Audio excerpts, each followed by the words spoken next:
You want to bring in now CNN law enforcement analyst Matthew Horace. So I just have to get your reaction, too, to those words when we hear the chief say the uniform is the target. Sadly, that's not the first time that we've heard this recently. No, it isn't. It's heartbreaking, but we've heard it, as you know, most recently in Tulsa, in Dallas, and Baton Rouge. And, you know, I talk to police officers all around the country fairly routinely, and officers are feeling like they're being targeted. You know, we're in that sort of climate where this is not uncommon.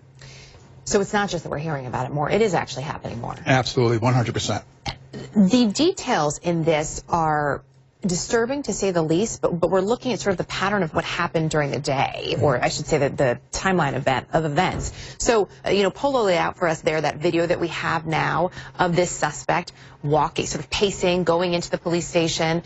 We weren't told exactly what he said when he asked a question, but said never mind, and then walked out after about 20 seconds. The fact that this was a traffic stop, you and I talked about this as recently as last week, that no traffic stop is routine. Right. That said, the officer conducting the traffic stop likely isn't expecting something to come from a third party who, from what we can tell at this moment, isn't involved. Not at all. And let's go back to the initial incident when he walked into the police department. This could have been even worse had something erupted there, because we don't know if he was armed when he was in the police department. If his goal was actually to kill a police officer or a police employee, he could have pulled a gun and opened fire in the police department. It could have been a very different result. Could have been. This was terrible. And the way, unfortunately, that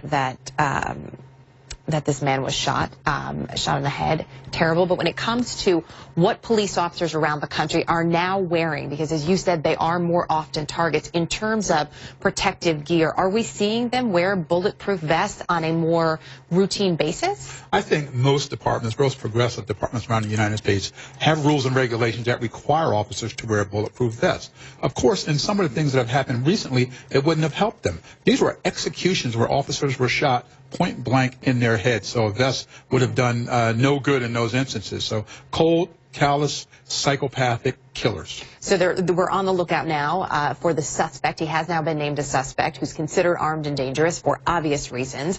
If a person like this is on the run, is there one place in particular that they turn to? Do they try to find a sympathetic ear and go to that person's home, for example, or is it too tough to pinpoint? It's too tough, and every situation is uniquely different. But one thing I do know, leaving the federal government after all those years, that the average person is not accustomed to being on the run for any length of time. That works in our favor in the law enforcement circles. We are accustomed to tracking people down and using evidence that we develop in pursuit of suspects. That's exactly what's going to happen here, and we will catch this individual and bring this individual to justice. Are you concerned at all about the brazen nature of this attack? Not just the fact that he walked up to the car, but also this happened essentially in front of the headquarters of the police department. I am, but if you recall, we had a similar attack in Dallas last year with an individual that opened fire and then led police on a chase that ended up in his suicide and explosives and all of. So this is something that does happen. Again, something much worse and much more brazen could have happened when he walked in the police department, a public facility, and no one knew what was in the mind of this madman. Well, always good to have you with us to help us break it down. Matthew Horace, thanks very much. Thank you.